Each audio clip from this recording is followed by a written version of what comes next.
successful trading plan. And then after this webinar, we'll look at the success of it and possibly bring more in the future. So I'm going to do a little bit of housekeeping. You'll give me one moment.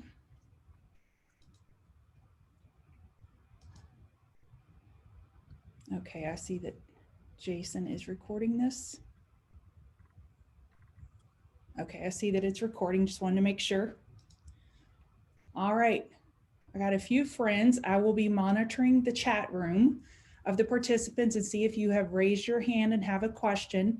I want this to be interactive. I want to get through the information, but stop me as we're going through if you have any questions. This is a really 50,000 foot high level of a swing trading plan, but of course we could go all the way down to sea level and nitty gritty, and we could be here for hours on end. Each component could be drilled down. So this is just the overall view of a successful trading plan. So this is our disclaimer. I have no particular license to do this kind of thing. I don't have any of the required series certifications to give trading advice. So you do so at your own risk. I am just giving you trade setups along with our team, and we're doing just the best technical analysis we can do, but it is not a trade alert to buy or to sell. So please read this disclaimer and refer back to it if you have any questions. Our agenda for today, we're going to go over what are your goals as a trader? What is your swing trading style? Risk management, is your stop loss a percentage of risk to the underlying? Is it to the underlying of Amazon, or is it to the risk of the option itself, 50%, 30%, if you're trading options?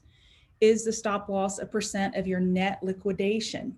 So net liq, or NLV, net liquidation value, that is your total value of your account, and we'll go through that. And then position size. I, in my opinion, think that you should have a varying position size depending on whether it's a large cap, small cap, or a conviction level. Your conviction level, is it 10 out of 10? Is it a 7 out of 10? And I'll also take notes as I speak if I see things or notes in chat. What is your trading strategy? We have done a webinar earlier, just a month or two ago, on trading setups. So what is your trading strategy? What's your criteria? Again, conviction levels, entry strategy, exit strategy, what's your price target? Market correlations, concentration versus diversification. This is one of my favorite ones. Income trading versus wealth building. There's a huge difference. What type of account or types of account you can do swing trading in. One second, I am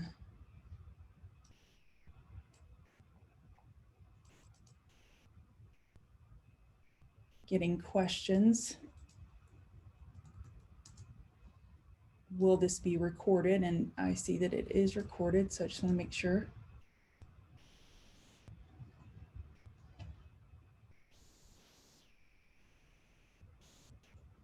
So the types of accounts, hedges, the pros and cons of swing trading.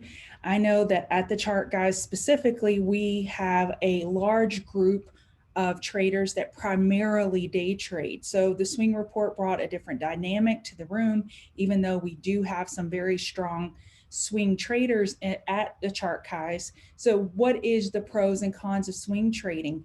And should you be doing futures, commons, spreads, directional naked calls, puts?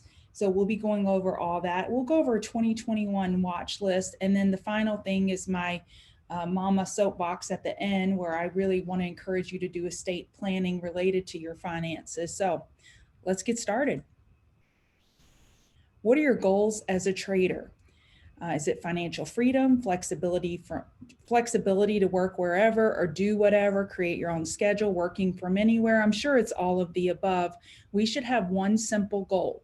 We want your account balance to start. Let's just look at a simple chart. If this is a chart of your account balance, we want it to go from the lower left side of your account to the far right side corner of your screen. That's what we want your account to do. It'll have ebbs and flows, but that's our goals as a trader. We want the account balance to go up. And then that accomplishes all of our goals of flexibility, not having a boss. So that is our primary goal. And we can't forget that. That is our primary goal, is for our account balance to go up.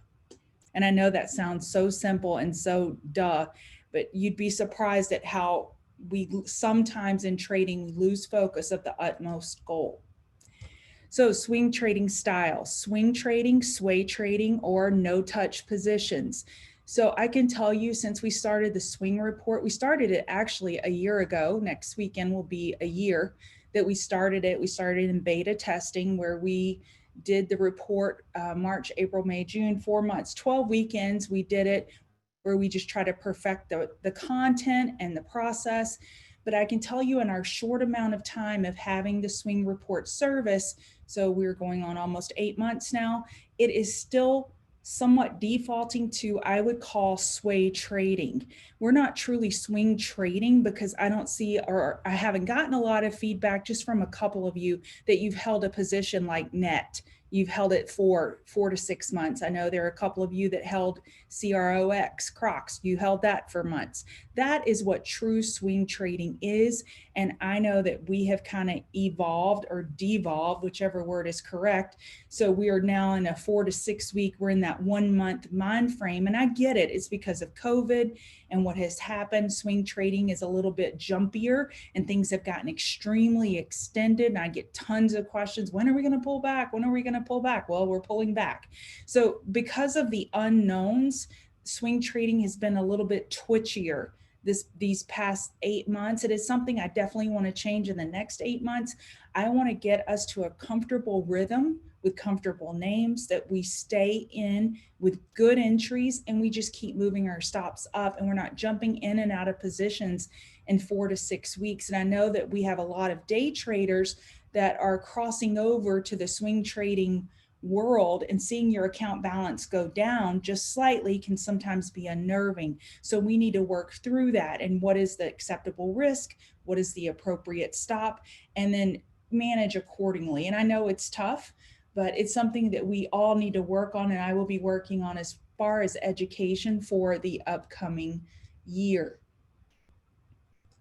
The trading style, swing trading, is just that classic 4 to 6 months, even a year to 2 years swing trading. Sway trading is my nickname for a combination of swing trading and no touch positions. This is something that I love to do because I'm an active day trader. I'm at the computer every day. So since I'm at the computer, if I have a swing trading position, a name that I like, and I see that it's in blast off mode, I like to do a combo and just do a little bit of day trading with that strong name while not touching my underlying of swing trading. And then no touch positions. So no touch positions, I think, is a little bit misleading. I know I've had positions in ITHA. Oh, it was terrible. But I thought fundamentally I was all in and I wasn't going to touch that position. Well, when it broke the weekly stop, the higher low, that was a time to get out. So in my opinion, no touch position should have looser stop losses, but I don't think there's any position, as far as I'm concerned, that has zero risk management and I'm just going to step away from it and accept zero. The only positions that I accept zero on are option positions that can't go infinitely against me. So if I do $1,000 debit and that's my max loss, then that can be a no touch position for me, especially if it's leaps. Leaps are a perfect example of no touch positions and accepting it to go zero. But I think that's a hard pill to swallow, especially if you are a day trader, to go into a trade with no seatbelt whatsoever. And that's just not something that I recommend that we do.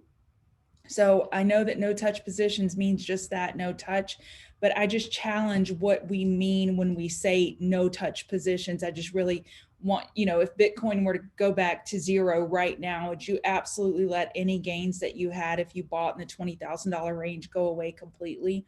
I don't know that that's what we mean by no touch. Risk management. Stop losses as a percentage risk to underlying versus stop loss as a percentage for net liquidation. So I have my notes pulled up over here. So stop losses as as a percentage to underlying.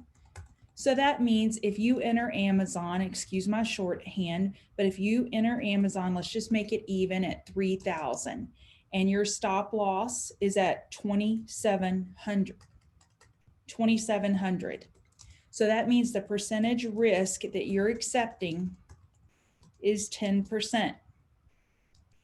So that's stop loss as it is stated as a risk to underlying.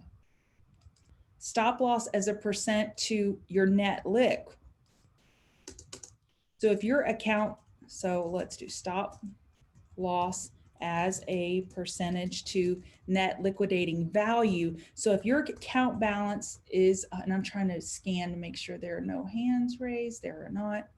So if you, $100,000 is your account balance, and this is something we don't talk about in TCG, so I'm introducing this concept here, and I can go back to this concept. I realize I talk very fast, so I can go back to this if you have any questions. So my absolute stop loss as a percentage to net liq is 5%. So I'm saying if my account balance is $100,000, that in any one position, I can't lose more than 5K. If I go down to 95K with all of my positions aggregated, I immediately liquidate all positions. So if you are an options trader, and I see Simone, I see that we have some options traders on this webinar, and then maybe some, I see Tom Cerrone. I know we've got some wonderful options traders. So this is really applicable to you.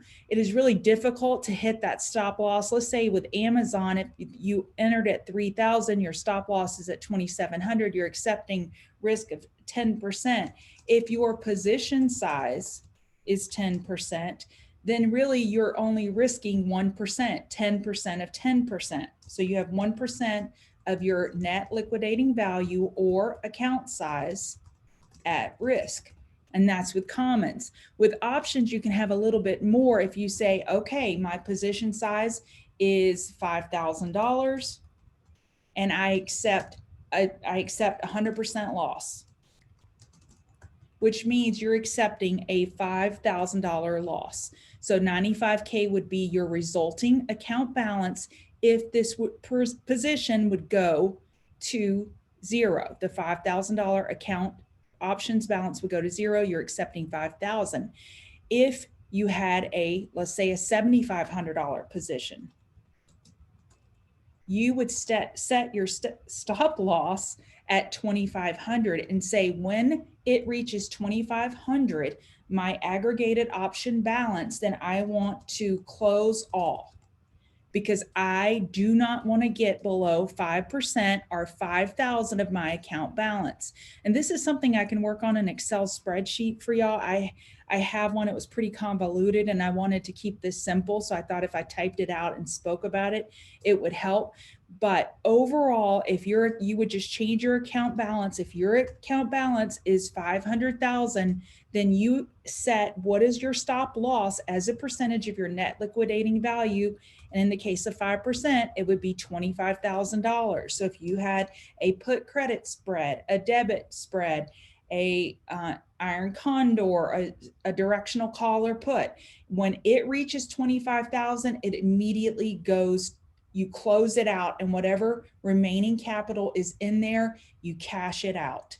So I can't tell you how important this is, the net liquidating value. And again, I know we have some options traders in the room, so that's why I'm kind of slowing down on this part, because it's so important.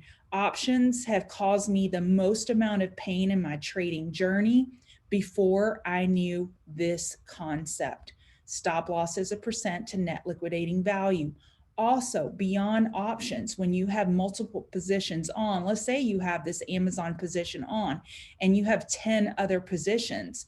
Well, if your risk is only 1% per position, yet you have 10 positions, days like today in the market, you could get hit with a 10% loss immediately. So 10% of 100,000, then you're down to 90,000.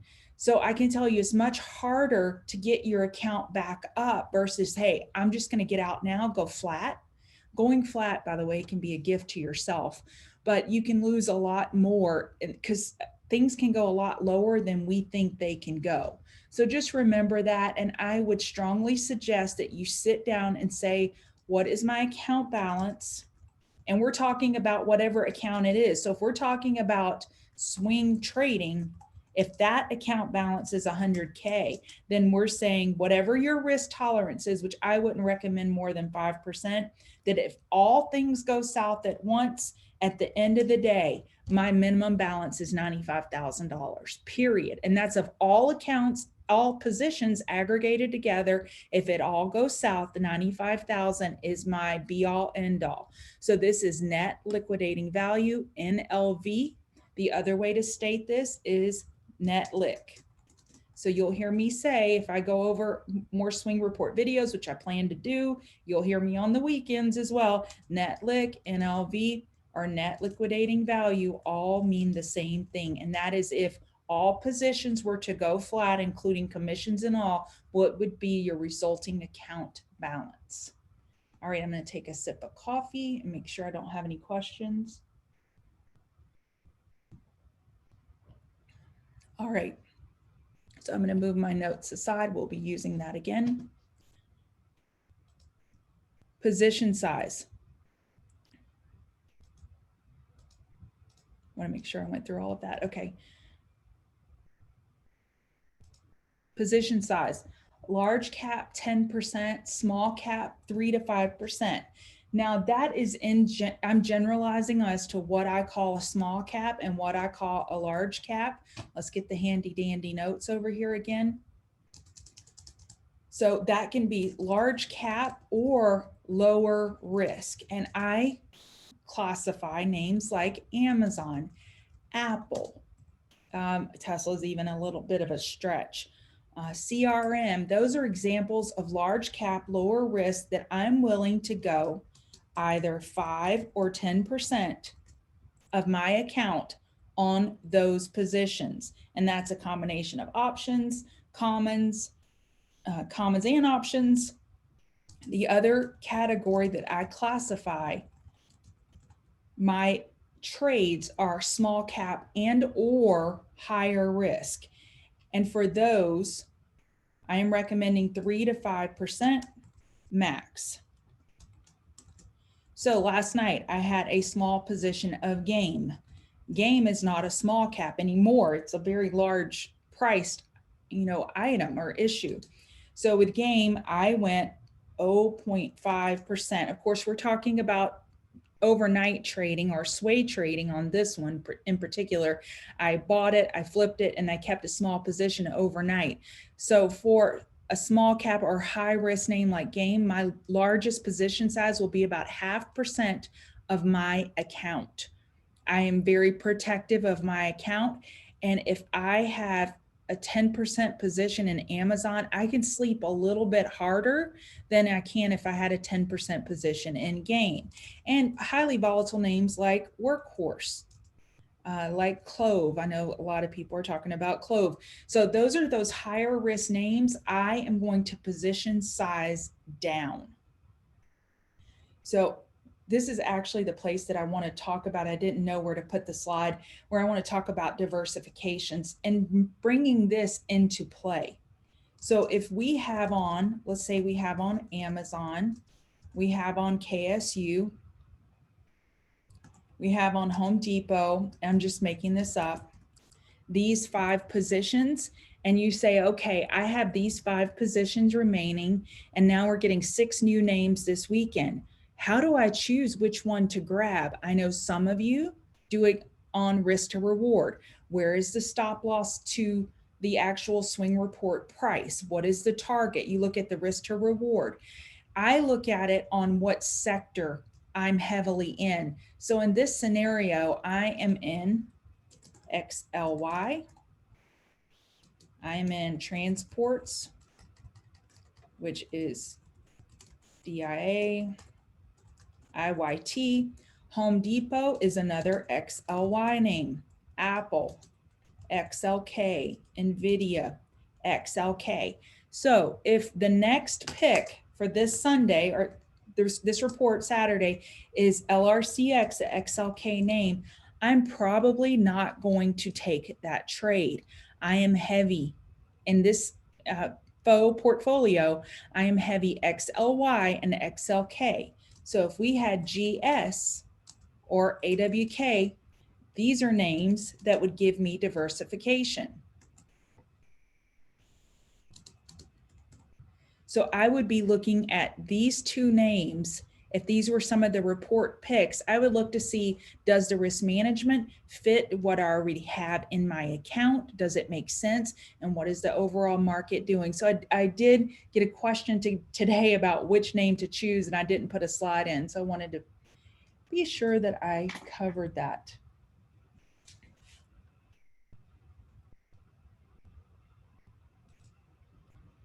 I actually am going back to my notes and I'm looking at swing trading. In general, swing trading is 4 or 6 months. And I had some charts I wanted to show you.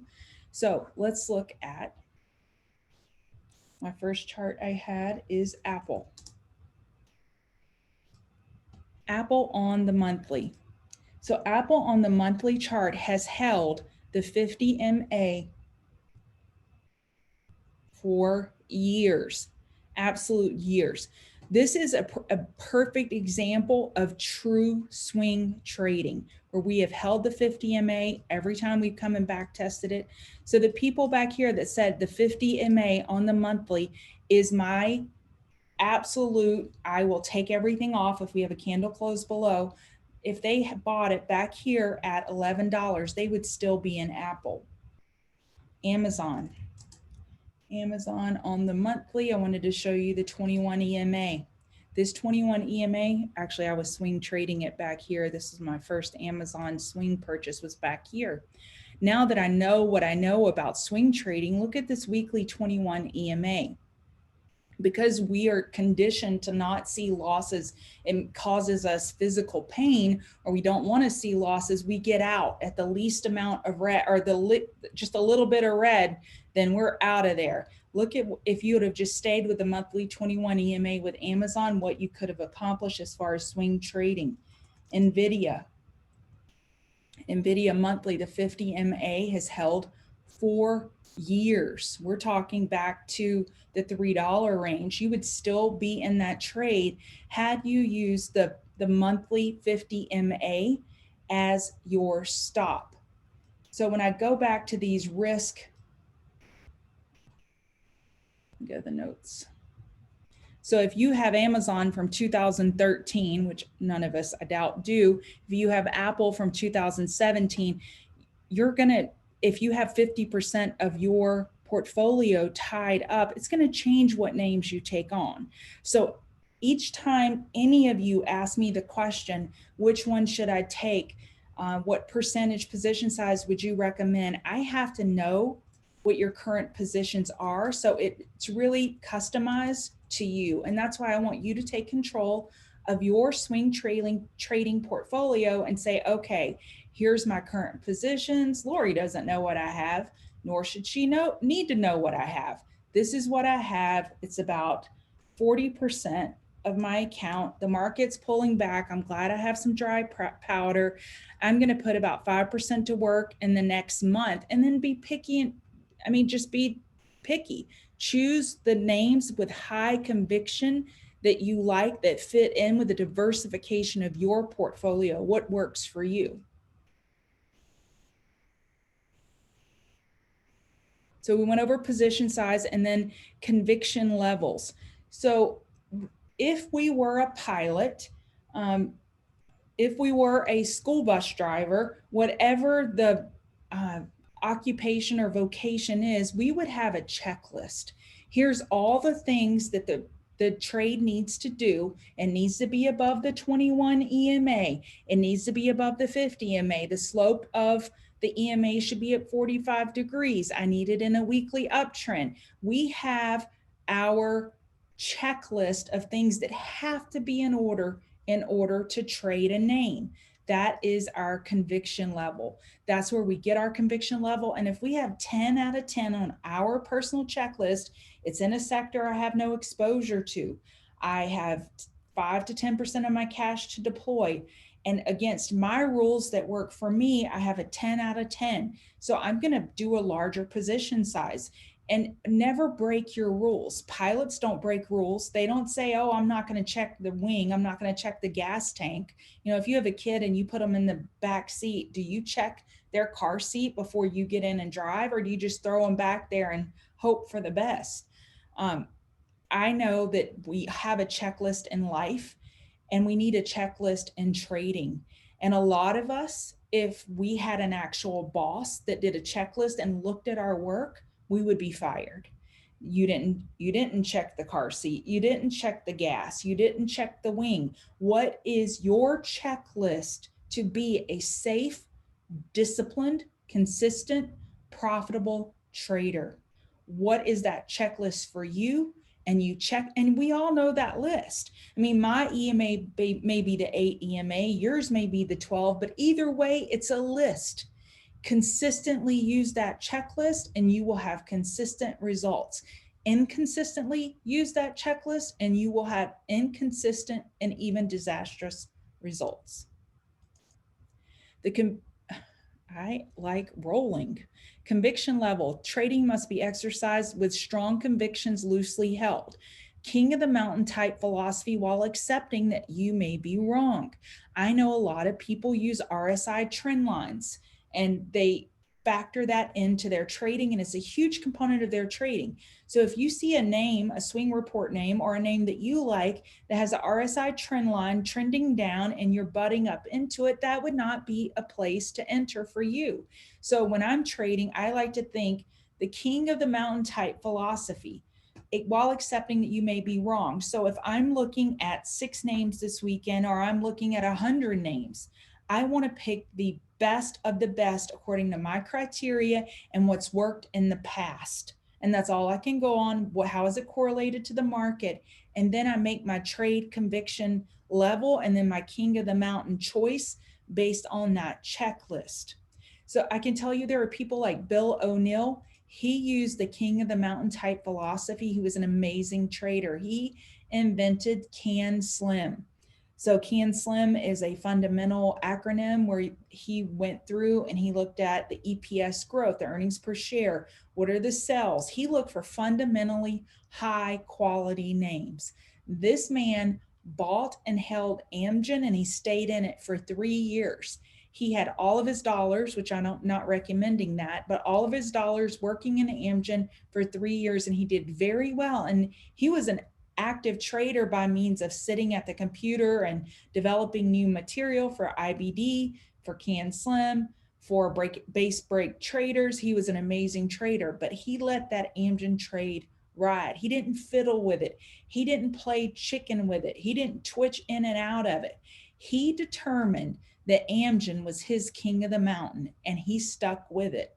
I determined this year, 2021, Amazon is my king of the mountain. It stopped me out today. I'm still not done with the trade. It is still in a weekly squeeze, and I'm waiting for an hourly trend change for it to go back.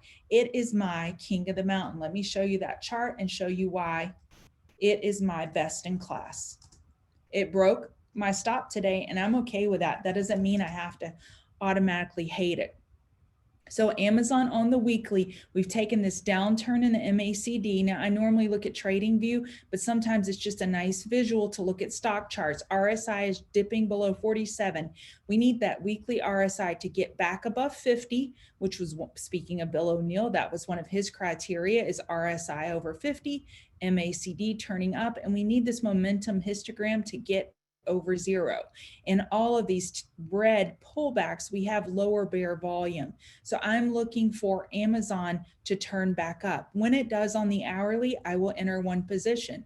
When it turns back up on the 4-hour, I will enter 2 positions. Amazon is my king of the mountain. My other king of the mountain, which if you've listened to my videos, you know that I really like this chart, was NVDA. So NVDA, we had this MACD cross up. It is now pulling back. RSI is still above 52. We got earnings out of the way yesterday, which I love when we get them out of the way, and then we can have 3 months of peaceful trading, whatever that is. But we can trade this. This name still looks great. This is a king of the mountain type trade. That is best in class for me. So I know where I'm putting my dollars to work when the market turns back. I will be looking at relative rotation graphs. Where's the money rotating to or from? Technology has not been in favor. I can't go park more dead money in Amazon or Nvidia if the money's not rotating to it. So that's what we look at every weekend in the swing report. So speaking of Amazon, scaling into strength, trend changes, 1 hour, 4 hour daily. I get this question more than any other question. Make sure there are no questions. I don't see any hands raised. So this is the question I get more than any other question. Should I scale in here?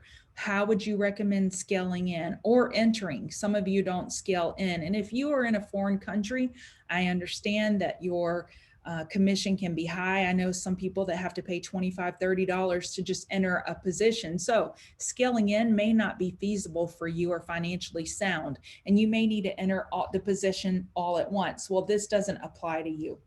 So scaling into strength is slightly different than scaling into weakness. You just give me 1 second. I'm catching up on my notes. So I have Crocs as an example of scaling into strength. So Crocs on the daily. So this is a perfect example of a name that gave us double bottom after double bottom. So we were naming it back in here. So Crocs, oh, I didn't write down the date. It was back in here. We had a double bottom here. We had a double bottom here. We had a higher low here, higher low here. Actually, I want to know the answer to that. So if you could just bear with me, I want to look at Crocs.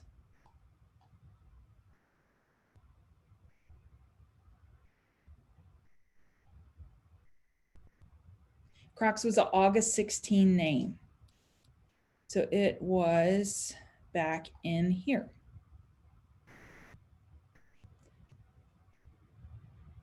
So it was back in here. So we got double bottom opportunity multiple times when I was studying this chart here.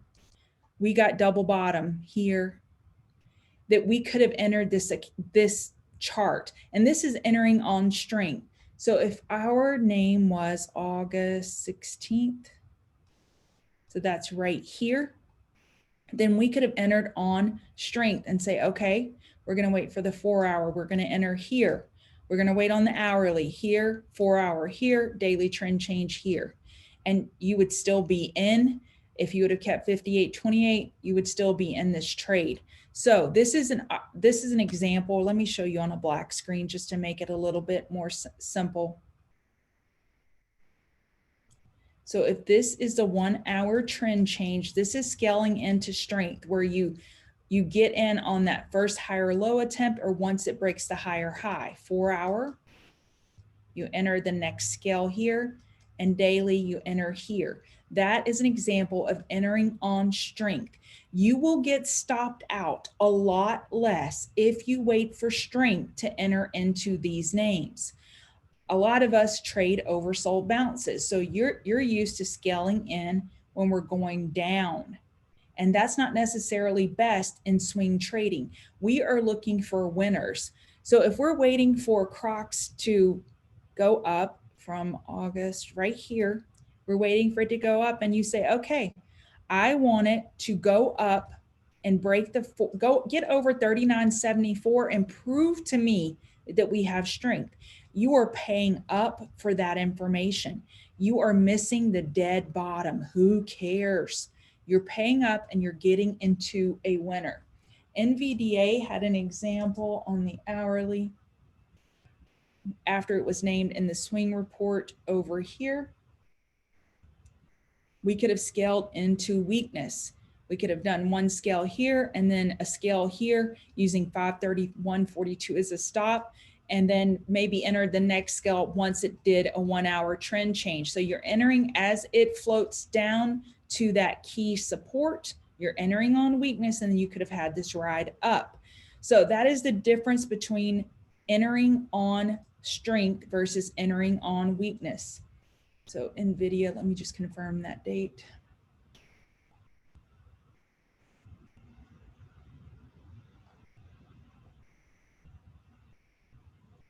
So this was just one example. I have it on a larger time frame, but I think that you get the point of entering on strength, which is my preferred probabilities trade, entering your scales on strength versus entering on weakness. Now, if we have a level that we can clearly bottom fish, then bottom fish, I like the risk to reward here. So when you ask me, if you're in TCG and you ask me, what do you think about this trade and it's going down, you're going to get risk to reward in my response somewhere. And a lot of you have asked me that, and you're going to say, yeah, that's all she says is the risk to reward is favorable. Yes, it's favorable, but you have to be sure to stop out when it hits that level and just get out and protect your money and be willing to pay up for confirmation. I am looking for another entry in NVIDIA. We are still in a weekly uptrend. We are hitting the weekly 21 EMA, but I'm not going to enter on weakness. I'm going to wait for that hourly trend change back to the upside to begin scaling in. And I'm going to start with put credit spreads. And then I'm also going to start adding commons. So that's an example of we are in a purely just weak Walmart fall apart stage, but I'm going to wait for price to prove it to me. And when I say price prove it to me, what do I mean? I need friends on the trade with me. We need friends. You cannot, if you are always bottom fishing, you are front running your entry and you don't know that you have friends with you on the trade. We need friends on the trade to be bullish. So we still have a weekly TTM squeeze. We still have this symmetry or this ascending triangle here. And we're actually back testing this triangle here, this upward trend line. And if Jason's listening, he's choking right now at my lines, but I'm doing it quickly. So we'll see if this candle closes above this trend line or below. But again, it's at the weekly 21 EMA, and I'm waiting for friends to get in on the trade with me. So that's the difference between entering on strength versus entering on weakness. And then jump in approach, anti-FOMO. You would be surprised at what we have gotten dinged for more than anything else in the swing report is a name taking off before it hit the conservative buy zone. If a name is hitting, let's go over Shack. So Shack was a name, it actually did come into the buy zone. So I'm just going to use this as an example, but let's say that the swing report name was here and it just took off. I get more flack or frustration from members over this scenario because it never came back. That means it did what it was supposed to do. We were watching this squeeze here. We were looking at the price action at bull volume. We were waiting for it to take off. So let's just pretend that this day is the day the swing report went out and then it jumps and lifts off that very first Monday and never comes back. I call that the anti-FOMO scale. And if you like this setup and it fits your risk profile, then get in, get one scale, get one call. Say, okay, I'm going to buy one April call, $90 in the money. I'm going to do one out the money, put credit spread.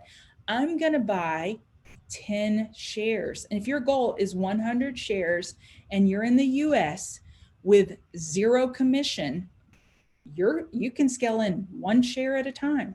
That is the anti-FOMO position. So when I say anti-FOMO position, I am sorry, I keep losing jumping around with my mouse. I need to work on that. But the jump in approach, anti-FOMO, is where you jump in and you get you a piece. I don't care if it's one share or one call at Monday's open, you just grab it. Now, I am all for that. If the market is in an uptrend and we have market strength on Monday morning, then get you a piece. If the market is pulling back hard, that is not the time to go long. So we have not, excuse me, I need to drink a little water. We have not given a short name in the swing report yet. SPXS would be a short ETF times 3. We wouldn't give that because it's a 3 times leveraged ETF and it has decay. But there may be a time where if the market is in a sustained downtrend, that we pick a name short, and maybe we do it via a single ETF. Like TBT is short TLT, and TLT, by the way, may be getting into a area where we can, where it may be buyable. I'm watching for any hands raised. I see none. So this jump in approach, basically anti-FOMO, if the market is in a bull mode, strong strength on Monday, and you absolutely love Shake Shack, then buy you a share, buy 2 shares. If it doesn't come back in the conservative zone, that means that our scanners worked, we did our job, and that is awesome. And if it takes off without you, have JOMO, joy of missing out. You've heard of FOMO. Well, we got to have JOMO. You can't catch every wave. I'm not a surfer. I've been with my son while he surfs, and he'll say, "Oh, I missed that wave. It was so awesome. It was so big. Oh, I missed that wave." We were in Hawaii a couple years ago, and he was bemoaning the waves he missed, versus just saying, "I caught 3 good waves today, and they were, what do y'all say, radical. They were amazing, whatever." He didn't look at it like that. I missed the biggest one. I missed those other 10 waves.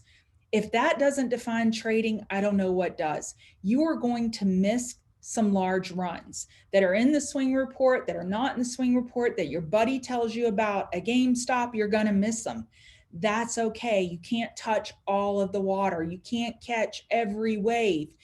Catch the good ones, follow your pilot's checklist that fits with your risk profile, work the swing report in, because I don't know if you're day trading with a percentage of your capital. I can't help you on position size. I can tell you more than 10% is just a little risky, but you're not going to be able to touch all the water. And I can promise you, we can sit here a week from now and we're going to say, "Oh my God, we missed FSR. It was amazing." Or, "Man, that setup worked. I was eyeing it.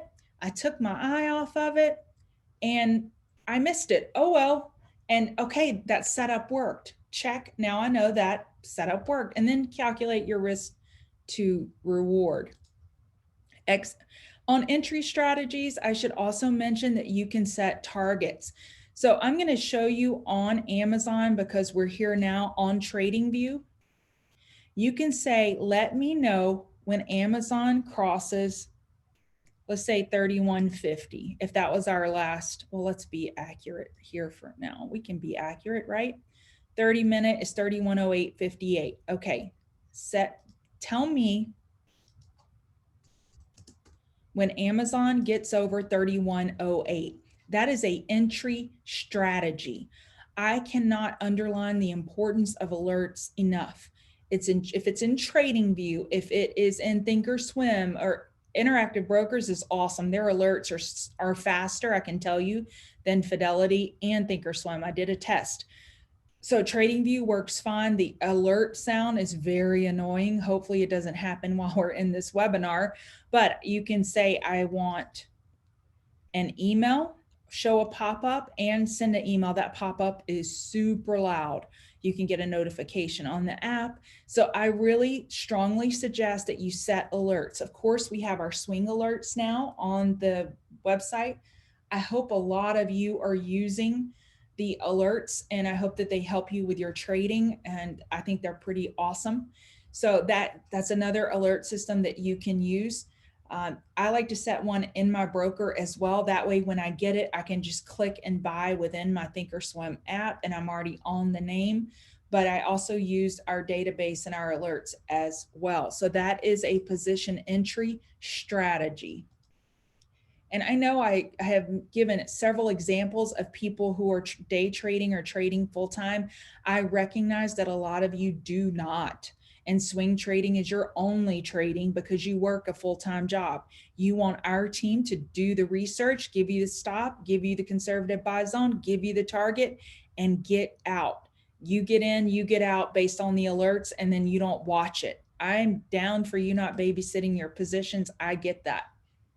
Okay, exit strategies. You can scale out based on, was your target met? Is the market pulling back overall? I know that the last couple of weeks, the names have not performed well, but it is very difficult for a name to perform well in the market weakness. Remember, the tide raises all boats and lowers all boats. SPY is the tide. So if SPY, Dow, the market is lifting all boats, then our names will benefit from market correlation. Same thing goes for negative market correlation. If the market is going down, then our name has a high probability of going down. We're always looking for honey badgers, but the honey badgers that can do their own thing, not tied to the market, are also can be high risk. So negative market correlation potential, you always have to pump the brakes when the market is pulling back as a whole. Stop loss approaches. Do we have a trend change on the daily, 4 hour, 1 hour, depending on your work schedule, your trading time that you have allotted as to your trend changes? Of course, I suggest those be on higher time frames because we are swing trading. We're not day trading for the most part. Psychological levels, are you looking at key EMAs and aiming for those? And I know y'all have heard me say POSO, play out or stop out. I think it's important that we leave a play out or stop out scale on whatever name we're in that's working. So on Shake, actually NVAX was an example that I was saying, please, please, please scale out. This was a name that worked so well. We had our TTM squeeze, which means our price was compressing, and we had the pressure building. The Coke can was getting shook. They were shaking the Coke can, and then when they popped the top, it exploded. And I was saying, please, please exit out into strength. Always leave one position on, play out or stop out, where you say, okay, I took some money into strength and I'm going to wait for this last scale for it to break maybe the daily 21 EMA, maybe the weekly 21 EMA, where you say, I'm going to let that last scale, maybe it's 10%, maybe it's a third. I'm going to let it play out or stop out. We cannot eat like an elephant and defecate like a bird as traders. We must get those big wins. When we have a trade going in our direction, we have to capitalize on those gains. Because if we get stopped out 50% of the time and we're always in a 1-to-1 ratio as far as risk to reward, then that's going to be a problem. Overall, then you could get in a situation where the market's down now, you get stopped out a few more times than 50%, and then you're out of the game. So I can say it definitely gets better with experience. It's like a muscle. Once you flex that muscle, it gets better, it gets stronger, and you're able to hold on to these gains and these winners longer. But the play out or stop out scale, I think, is important so we can begin to train the muscle and that we can become that Bill O'Neill type trader where we got our king of the mountain, we waited and nailed the entry. Why sell it on the first pop? And I can tell you, a lot of you a week from now are going to be buying this dip in the next week, tomorrow and next week, buy the dip. And then we're going to have names pop and you're going to sell it the first minute you see green and you're going to be frustrated. We need to be able to play out or stop out on a small position. I am just checking the room, making sure I have no questions. 1 second. All right. So those are our exit strategies. Price targets. So price targets are derived from Fibonacci, symmetry, measured move, and psychological levels. So I'm just going to grab this chart that we have right here, NVAX, because this was the exact chart that we had, and I grabbed that high and that low for a Fibonacci retrace. So we hit that 220.08 and then we paused and then we kept going. So this is how I derive targets primarily for our swing report. I'm looking at Fibonacci. Why do I look at Fibonacci? Because that's what the algos are doing. Did y'all know that 90% plus of trading is done by computers. How do you program a computer? What do they look at? You got to look at things that everybody can see from Mars. And I get asked, how did you pick that top? How did you pick that low here? This is the swing high I picked. This is the swing low. I want levels that we can see from Mars. If we can see them from Mars, those computers are going to see them from Mars. So that's how I derive the targets. The other way is I know XLF was not one of our names, but it has a good example of when we were back in here discussing XLF. If we were trading XLF in here, we could have done fibs and say, okay, the target is 3502, the 1.272 extension. Or we could say, I'm going to aim for right below the 3138. That's a Mars level. You can, a resistance level you can see from Mars. And you can see we paused here, we pulled back. If you would have sold right before that level, if you were trading XLF, again, it wasn't a swing report name. We did cover it because it was a tide pool, a relative rotation graph. You would have exited with this level that you can see from Mars. So we look at those levels. Let's look at XLF daily. I had this written down because I could see a lot of the different targets in one chart. So with XLF, the depth of this cup was 10%, $2.80. So with this cup and handle that we highlighted in the swing report, if you were looking at it and you heard the video, we covered this cup and handle when it was down here. We had this bull flag on the daily. So the target for this level, why did I already forget that? See now, it's 10%, I thought. Okay, so $2.80. So $2.80 above 31.62 would be the measured move. So that would be approximately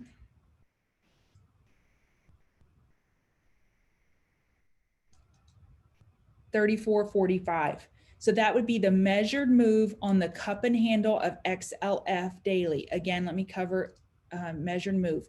So with whatever pattern you're looking for, classic patterns like a cup and handle, they have different measured moves where you get the height of the cup and from the bottom of the trough to the top of the cup, and then that can be your measured move. So with a head and shoulders, I'm just going to draw this here. The measured move down is going to be from the height of the head to the neckline. So if you were to break bearish from a head and shoulders, whatever this move is, let's say it's 5%, you could expect 5% to the downside. It doesn't always work to the penny, but it works a lot. And I can tell you that we use these strategies as part of the swing report. We're coming up on an hour, but I'm going to keep going. And again, this is recorded. So if you have any questions and you need to leave, whatever, it will be recorded. Okay, so symmetry. In the case of symmetry, if you had a move, let's say this move, which this is part of our cup, so that's a bad example. If the measured move here is $14 and you're looking, and let's say XLF would start pulling back here, you may get a symmetry in a timed Fibonacci sequence where you have another $14 pull down. So that's what symmetry means, is where you measure a move. It's a little different from patterns. And you say, I expect this symmetry to be completed over here. All right, let's go back to our PowerPoint. And of course, psychological levels. Psychological levels, if we have $100, you can see from Mars, we're going to say, I think I was looking at net earlier, that's in my notes. So on net, $100 could be your psychological resistance here. We hit 95.77 and we started pulling back. By the way, this is a name that's on my shopping list. They are an amazing fundamental company, and I like that the move that they made here, and then they're digesting now, and I would love to see this type of symmetry here over here. We'll see how it works out. We'll keep a good eye on it. So that is what we mean by symmetry and psychological levels. market correlations. There are bullish correlations for names and there are bearish correlations. So if SPY's going up, typically TBT will be going down and vice versa. So we do have bullish and bearish correlations we have to know about. If we are in a situation where the market's going down, people are buying gold, then I have to be careful with a name like GDX. With GDX, if the market is going down and gold's going up, that doesn't mean GDX will go up. GDX is a combination of, let me just spell this out, SPY plus gold. They need to be going in the same direction in order to give more GDX more juice. So that's an example of bullish and bearish correlations. And then we need to know, is the name heavily weighted in an ETF? This is something that I do on the weekends when I'm researching swing report names. I go to ETF DB. So you go to tools, stock exposure tool. I was doing this earlier today. PLTR. PLTR is only in 4 ETFs. It does not have a strong ETF connection. PLTR can be a money badger, honey badger, money badger. It can do its own thing. If the bulls see fit, they can go crazy while the market's pulling down. Let me show you a name that can no longer disconnect from the market, Tesla. Tesla was a name that you could trade by itself in a vacuum, not have to look at bonds, not have to look at the dollar or VIX or anything else. Trade Tesla because it was a money badger. It could do its own thing. It can't anymore. 137 ETFs have Tesla within its top 15 holdings. That is enormous. So when we have newer names like Clove, Clove has no ETF exposure. Clove can do its own thing. So that's what we mean by ETF exposure. Is the name heavily weighted in the ETF? So my goal every weekend is to not give you 6 names that are all heavily weighted in the ETF. I want to give you a couple money badgers so we can separate from the market a little bit and our names can do their own thing. And then finally, does the name routinely disconnect from the market? We have names that do their own thing. We know these names. We know that we have the honey badgers. FSR yesterday was a honey badger. We had a huge day on volume. No one, I think someone forgot to tell FSR we were pulling back. It was an amazing winner. We had BA yesterday, amazing move, green. It was having a great day while the market was pulling back. So BA can do its own thing. The market could be going up and flying. And Boeing, sorry, I'm just going through my notes. I have so many names here, but Boeing can do its own thing. We've seen it be bearish a ton when the market's going up. So it does not need to have direct correlation, nor does it have direct correlation on the market. So this is probably the most controversial thing I'll say tonight or today: concentration versus diversification. Concentration builds wealth while diversification preserves wealth. The swing report mission is to build wealth. 20 to 30 positions will make it difficult to accomplish this goal. I've had a name for this type of trading for a few years, and it's called Trading KS. Do not trade KS. If you're in front of your computer, I'm dying right now if you're typing in KS, the ticker, because it's pretty funny when I've told people KS, they type it in like, oh wait, KS, the ticker? No, the kitchen sink. Don't throw everything in your swing portfolio and expect it to be wonderful or turn out wonderful. Because what you've done is you've created an ETF, and the ETF gets weighted down by the worst apple. So 20 to 30 positions make it very difficult to accomplish this goal. And what happens when the market starts going against you like the last couple of days? It comes back against you hard. I like to concentrate. In my swing portfolio, my target is to have 10 or less names, 10 or fewer names. That is my goal. And as the market's coming back, I have fewer names. I am playing King of the Mountain, and I am picking the top absolute best names that fit my risk portfolio, my risk profile, and my criteria. And also, I like to trade things that I know a little bit about. I've owned a Tesla. I love Tesla, so I love to trade Tesla. I wear Lulu. I'm wearing Lulu right now. I love to trade Lulu. I know a lot about it because I have 4 daughters who are driving me crazy with their Lulu obsession. So it's kind of cool to trade stuff you know, stuff you use, and that is my style. So you need to adapt your style. If you are a computer nerd, God bless you, I need you in my life, and you love net, then trade net. I'm not saying you only have to trade what you know, but it suits you better and you can stay in longer. You don't get twitchy with names that are doing what they're supposed to do technically. And fundamentally, you know a little bit about it. I call that fun tech, fundamental and technicals combined. So going back to this slide, concentration versus diversification, do not trade KS, the kitchen sink.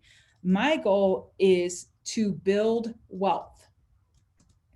And I define wealth as a percentage, not a dollar amount. If you, and I promise 99% of the people in this webinar have identified wealth as a dollar figure, please don't do that. It will hamstring your trading. So if you have $100,000 in your account and you say, I want $1 million by December, that's my goal. I promise you, you will be a lot more successful if you say, I want 6% this month. 6% a month, you will double your account by the end of the year. 6%. Do you know how easy, or not easy, I hate that word when it comes to trading, because trading is, it can be very difficult. There's nothing easy about trading, but 6% is attainable. So if you do 6% every month, you will double your account within, I shouldn't say by the end of the year, within 12 months. Think of everything, your net lick, your stop loss, your targets, your goals for the week, your goals for the month. Think about it in terms of a percentage.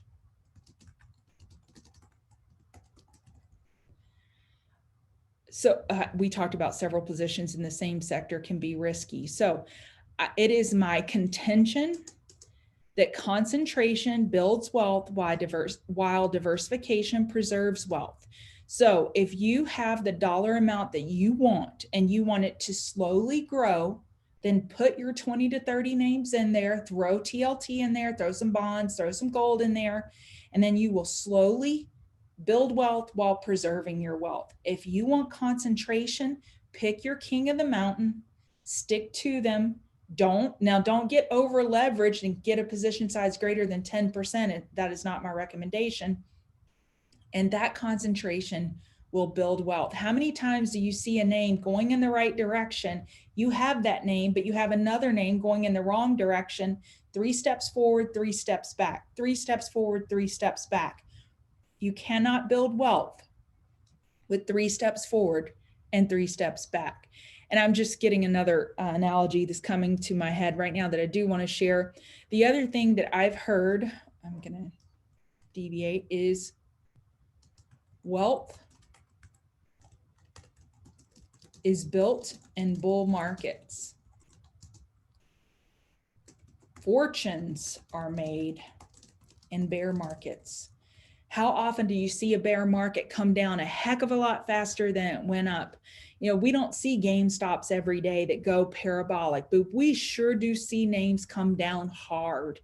So if you are seeing a name come down hard, and well, of course, get out if you're swing trading, but also today I had an Amazon long position and I was also day trading puts. And I kept telling myself this saying, because I know it can go down a lot farther, a lot faster than I think it can compared to our normal little, look how fast this came down. Let's look at this, let's measure it. So we had a 3% day, it came down 130 points. We are used to seeing Amazon do this. Kind of flat, making little waves, or kind of chopping around. This can build wealth and it can diversify. This can actually make you fortunes. So I like to do counter trades. So we're going to talk about that. Counter trades when I am in a position long and in my day trading account, I like to go against it. So that way I am offsetting my overall account balances. Okay, make sure there are no hands raised. Oh, I do. I'm sorry, Andrew. I see you now.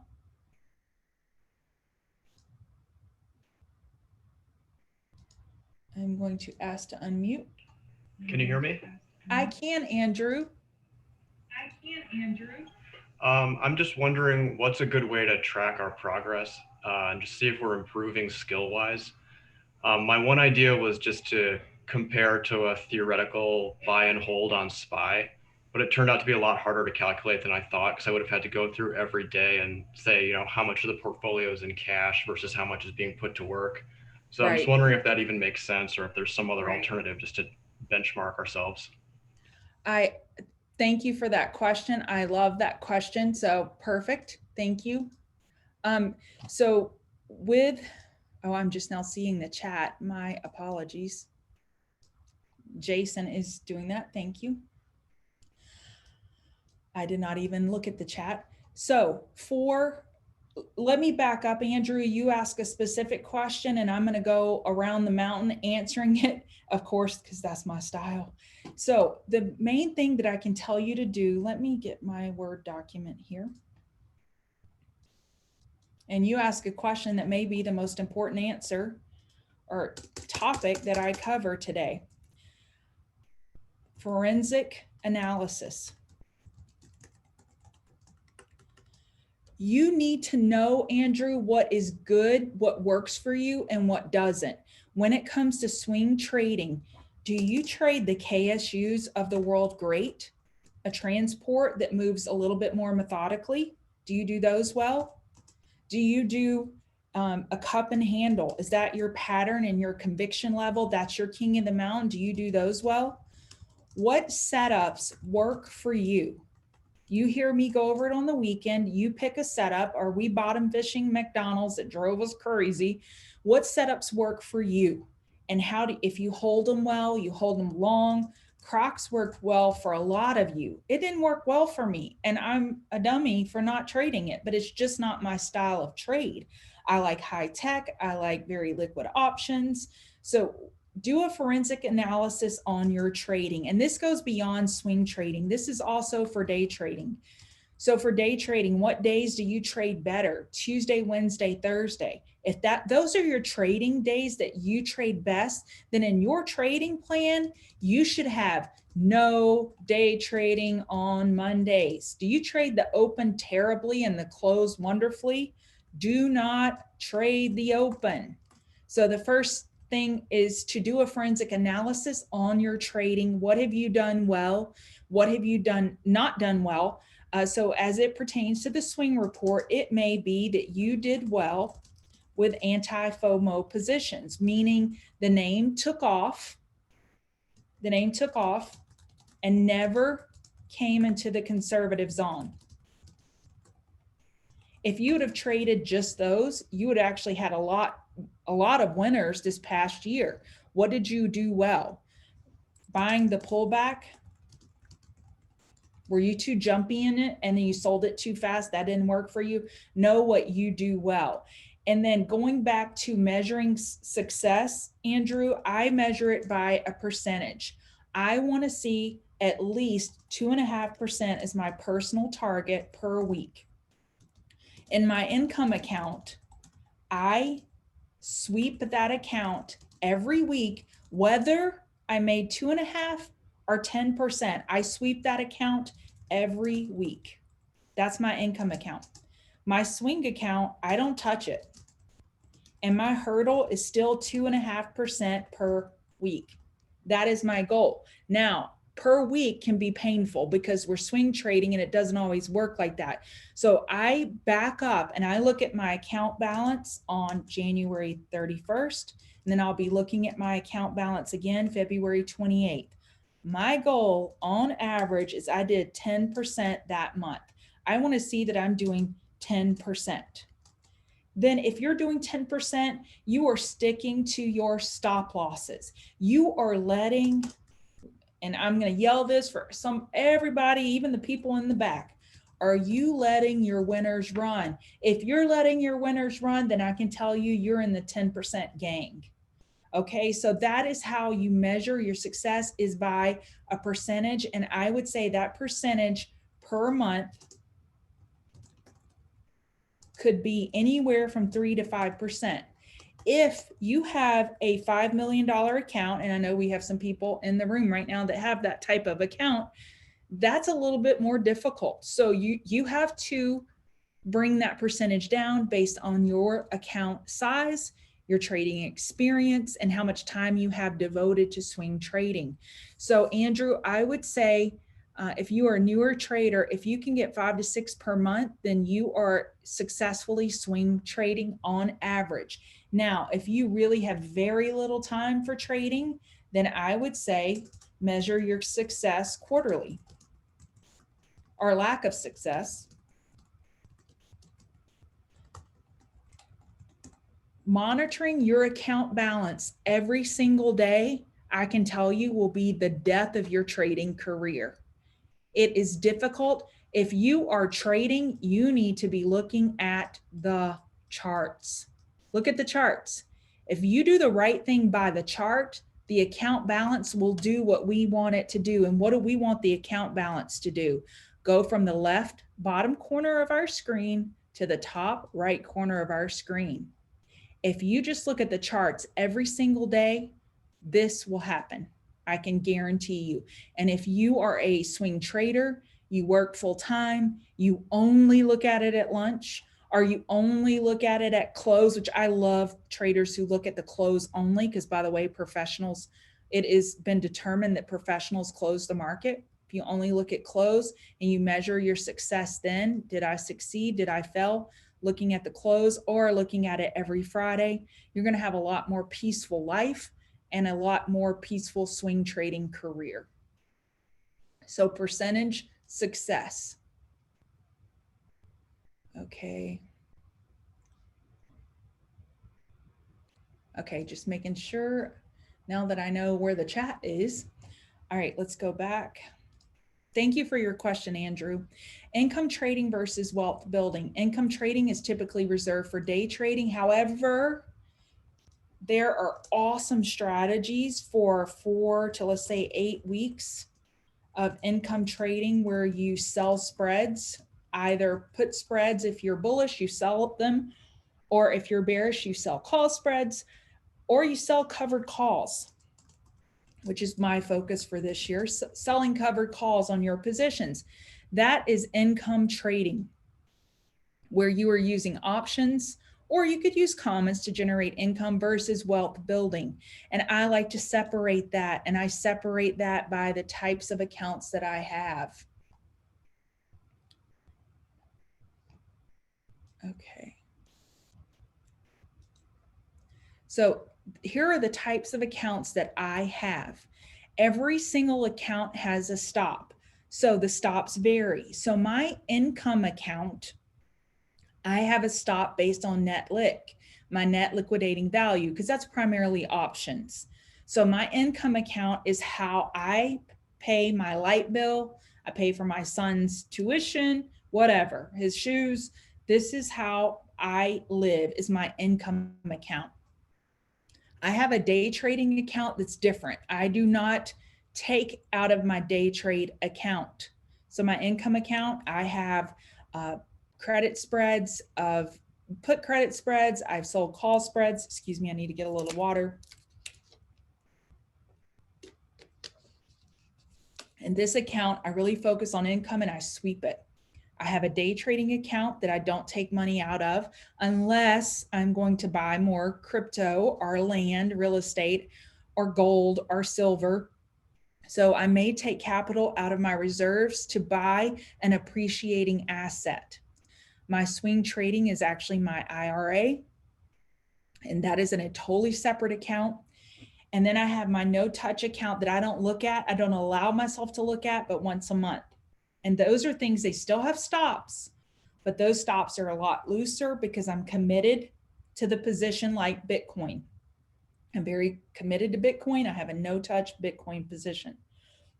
So how many ever accounts you have, whatever type of trading you do, if you do 3 types of trading, then I suggest whatever trading you do, you have an account for, and never the twain shall meet. Please don't combine your trading styles. You want to get a convoluted mess in a heartbeat, then combine your accounts and start swing and day trading in the same account. Separate the 2, bifurcate the 3, how many ever accounts that you need, where you have your crypto day trade, your crypto swing, your crypto no touch. So you may have multiple accounts based on what type of asset you trade. So it's my suggestion you have different types of accounts if you do these types of trading.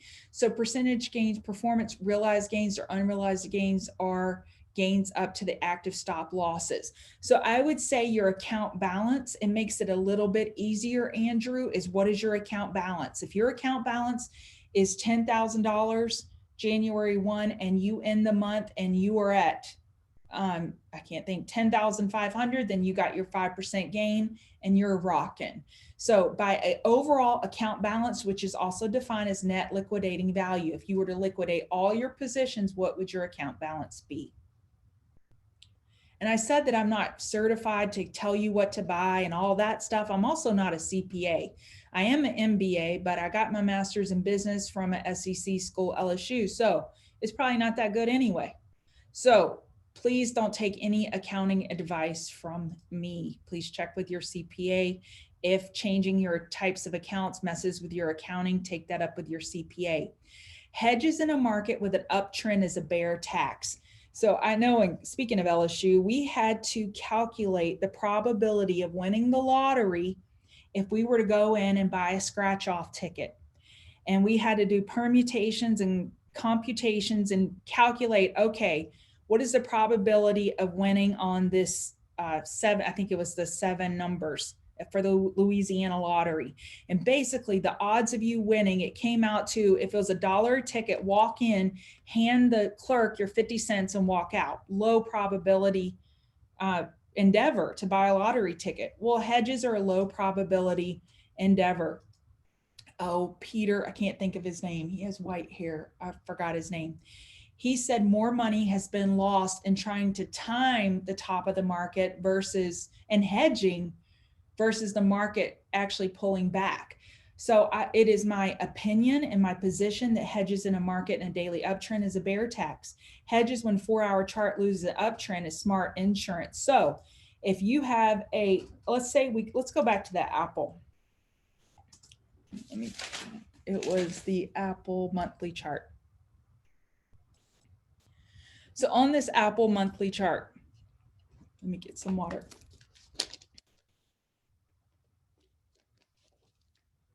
If you have it back from $10 and you say, I'm not getting out of this position until only if we lose the monthly 21 EMA. I'm not opposed to that, by the way. If you're a TCGer and you're a day trader, you're like, oh my God, that's so far away. No, it's not. Not when you're swing trading. You're swing trading and you're in from over here. You're in from over here because you let the market go up and down. And the market's going to go up and down the path of least resistance. So if you're up here and you're in the nosebleed section of the chart, then you may want to sell covered calls. You may want to buy puts. You may want to sell a call credit spread. All of those things make sense. That is a hedge that makes sense in a chart that's in nosebleed, but has lost the shorter term time frame, like the 4-hour trend. I'm losing my voice. That may be the end of the webinar naturally. So I do not believe in timing the market. I believe that I said a couple of weeks ago when someone asked, what do you think? Is this the top of the market? I think it's easier to guess the fat lady's weight at the carnival. I think people who say that it's the top of the market, I think that they are guessing. I think we wait for price action to confirm. And then when it confirms, I love a good SPY put butterfly. So if we get up here and we start double topping in this area, it is perfectly safe, not safe, it's perfectly logical to say, I'm going to buy a 390, 380, 370, put butterfly for March. And if you don't have this option skill set, that's okay. You can learn, and we will slowly be rolling out programs to help you along with this. But you could also buy puts. You can do things to offset your overall portfolio when you're actually using a price level. If it's lost the daily uptrend, then it loses the 4-hour uptrend. Then you could put in a very low cost put butterfly, maybe put $200 in it, and then that $200 could be $1,200, $2,000, depending on the risk to reward. But that's the hedges that make sense when we are in it. We've lost our daily uptrend or our 4-hour uptrend, and you have a large position from a lot lower, and you don't want to just be jumping in and out. Trying to time the market is a fool's game as far as getting in and out of the overall market. Pros and cons of swing trading. Pros and cons of swing trading is it set. The pros are set it and forget it. Now I'm going to come back to your questions. Go Tigers, Bonnie. That's right. Go Tigers. No hands are raised. Okay, so the pros are you set it and forget it. It allows for larger gains when you're positioned well. If you have a position for more than 12 months, the tax consequences are not as great. And then fewer commissions. There are going to be people that buy this dip, and then next March, they're going to still be sitting on that dip. I'm saying that if the market were to bounce and bounce nicely, this dip could be the lowest we see all year. It could also be the highest we see all year. Either way, we have to be ready risk management wise. But if we have a position that's working, what if you could get long-term capital gains instead of short-term capital gains? Again, work with your particular CPA. But this is something to think about. Fewer commissions if you are in a foreign country having to pay, or in our Northern Hemisphere, you're having to pay higher commissions if you're having to pay commissions on options. So you have fewer commissions because you're not jumping in and out. Cons, it's difficult. If you're an active trader, you're looking at the chart often. To remain inactive and let the stops and targets do the heavy lifting. Do you know how freeing it is to let the stop do all the heavy lifting and you just say, okay, I'm walking away. Walk the dog. Go walk the dog. Go walk. Go run. Go exercise. Go do you. But let the position work and don't babysit it to a point that you're second guessing yourself. It can also be very boring. Day traders and active traders, we like action. But the main question is, do you want to trade more than you want to make money? And I can tell you, I would have made a heck of a lot more money had I stayed in Bitcoin from some of my purchases last fall versus getting in and out of it. So now I have a swing portfolio in crypto now that has changed larger trends, and I'm sitting in it. It's no touch. So I'm not going to sit there and tweak every single thing based on one scare article. Okay, and then which vehicle do I choose to swing trade? Futures are very difficult to swing trade because they expire monthly or quarterly depending on what future contract you use. I like to swing trade micro gold, and I also like to swing trade micro NASDAQ. The full size contract on an account, even if it's a large account, it can come back hard. So futures are a little bit trickier in swing trading, but it still can be done. It just depends on the name. Is it liquid, what the spread is, and the volume. 2 more slides and I'll let you go. 2021 sector watch list. We are keeping this, and I actually should add SPACs. We're keeping this on our watch list, but we're not going to deviate from our scanner. If our scanner says that we have no marijuana pulling up in our scanner as names that have great setups or primo king of the mountain type setups, then we're not going to put it in the swing report. However, these are names that we are researching, we're watching, we're seeing, do they fit our setup? Do they fit our structure? If they come up in our scans, it's definitely something we'd love to trade in 2021 as these sectors gain height. Finally, I have to end it with a mama type platform where I get on my soapbox. I was raised Baptist with lots of preaching, so I can preach a little, but the most important planning that we can do, we talked about trade planning today. We've talked about swing trade planning, is our actual estate planning. If loving our family means loving our family after we have passed on, if you have no family, that's okay too. If you have no children, you're 20, you're 30, you have no heirs, then still you need to take care of your business to make sure it ends up with the sister you like. If you have children, make sure it ends up with the child with the most income earning potential. Just kidding.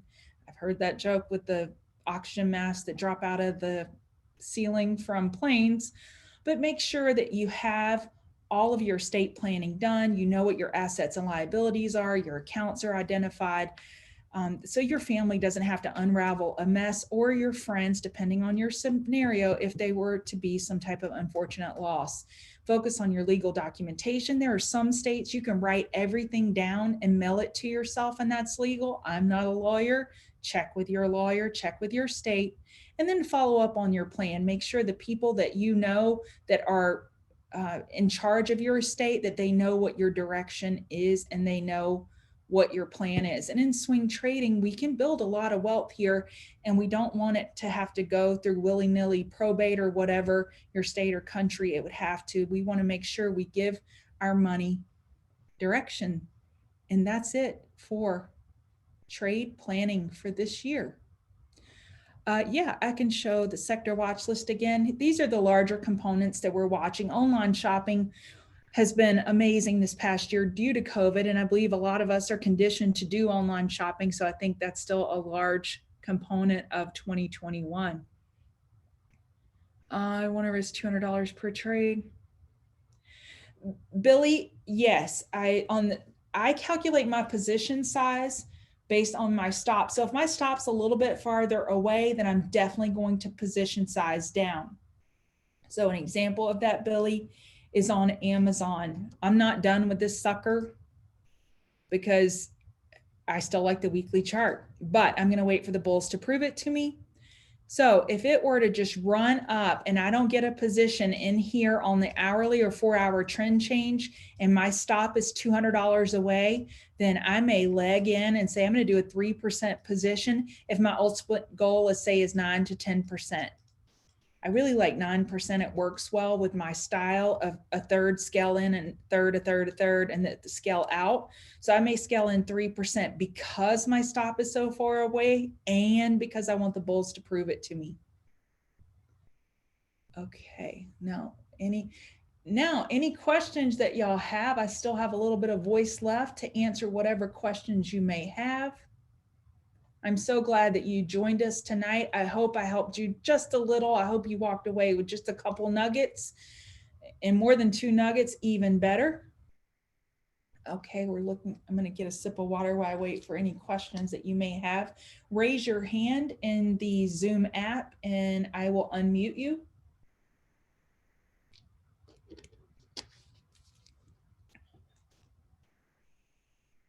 I'll give it a couple more minutes, just in case someone's looking around to try to find their hand to raise on the app.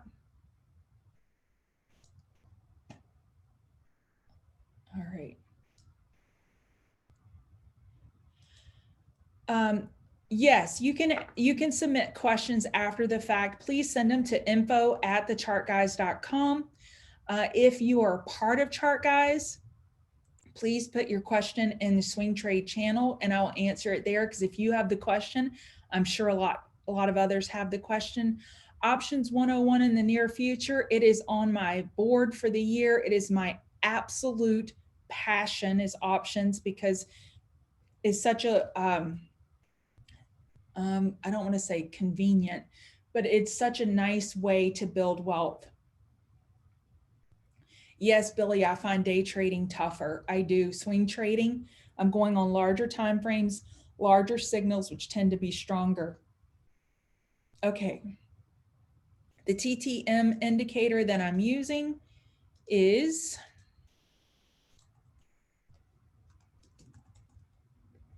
TTM Squeeze Thinkorswim Default by OGIK 414. If you use Thinkorswim, I use the the default built-in indicator, TTM squeeze there. We are building a squeeze that has price action in it called the Anaconda squeeze, which is amazing. I'm so excited about it for 2021 as well. So the two things I'm excited about are options, rolling some more education and different avenues for you to explore options more. And then the second thing are indicators. Samuel, awesome. You know what, Jay Chen? Don't do options. If you are new to options, paper trade them. Paper trade them, paper trade them. By the way, I have 5 children. I didn't tell you a lot about me, but I have 5 kids. I am a mama and I can't shake it even when I'm talking to others. So if I sound like I'm kind of naggy, it's because it comes naturally. So yes, options are the fastest way to lose money, but it's also a wonderful way to trade. PLTR, I have a position, it broke, I exited most of the position, but with covered calls, I was able to get my cost basis down from $25 to $22. So PLTR hit 23.15 and I'm still green because I've been selling covered calls on these pops. So covered calls, if you use options in the right way, they can be a beautiful thing. Thank you, Billy. Long-term swings. Okay, Ben, I use the 50. Let me show you what I use.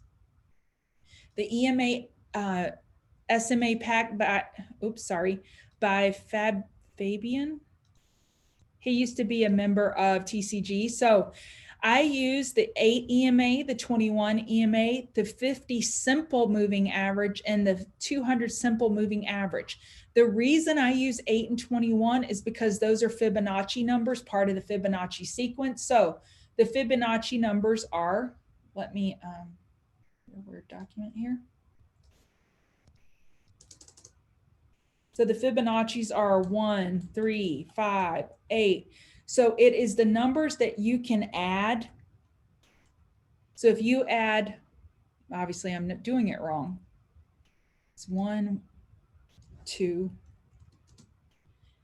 You add the prior 2 numbers and it equals that number. So 2 plus 3 is 5, 3 plus 5 is 8, 5 plus 8 is 13, 8 plus 13 is 21. So that's the Fibonacci sequence. So that's why I use 8 and 21. And you can see them from Mars. So if we're trading against the robots, then I want levels that you can see from Mars. So like with Apple, the yellow line is the 50 simple moving average. We can see that price has reacted to that level in history here, it held here. So 50 and 200, the yellow and the purple are simple, and we have a lot of robots and algos that use those. So I want to be using what they're using. All right. Now let me see if there are any hands. If there are no hands, we're going to wrap this up. Thank y'all for joining us. Thank y'all for trusting us. Awesome, Ben, Jay Chen, Andrew. Awesome, awesome. Thank you for the feedback. And listen, if you have some terrible feedback, don't put it in the, no, you can put it in the chat as well. Email me. If you're in TCG, message me. I always want to hear what you're talking about, what you think is helpful, what's not, because I can only come from my perspective and I want this to be helpful. My absolute passion is trading and helping others build wealth. So please let me know if there's something I can do better. If something's working, let us know that too. I have a team of people behind me, Lamont, Toby, Joey, Jason, Dan. We have a huge team that really work very hard and diligently on this report to bring you the very best. I know it's been a painful 2 weeks. The market came back. It's going to come back on us. The market will go again, the path of least resistance. So it's going to go up and down. We're going to have ebbs and flows. We just got to make sure our stop's in place so we can live to swing another day. Thank you, Rich. All right. So we are going to end the call. Thank y'all for joining us.